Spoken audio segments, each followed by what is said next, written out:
ولذلك بعد ما تسمعني الصلاة على حبيب الله محمد، اصحاب النبي عليه الصلاة والسلام عاشوا في رضا وماتوا في رضا. اصحاب النبي عاشوا في رضا وماتوا في رضا.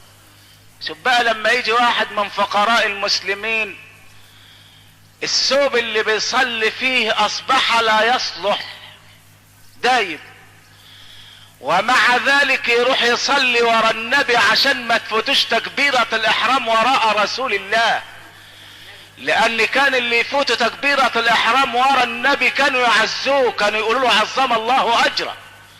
وبعدين بعد ما يصلي وراء رسول الله يوم النبي يسأله يقول له كيف حالك؟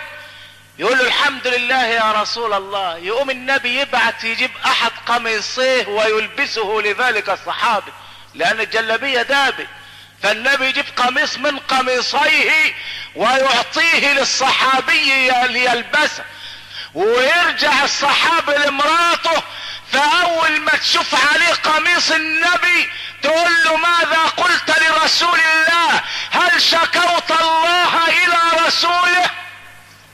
يا سلام. بتقول له ايه اللي خلى النبي يديك القميص؟ اوعى تكون اشتكيت ربنا للنبي، اوعى تكون قعدت تشتكي له تقول له الحاله وحشه ومعايش وانا متضايق. كل دي تعتبر شكوى لله الى غير الله. وحد الله يا مسلم، لا اله الا الله. شوف الاحساس، شوف الاحساس بالرضا عن الله. اياك ان تكون شكوت الله تعالى الى رسوله، اوعى تكون شكيت رب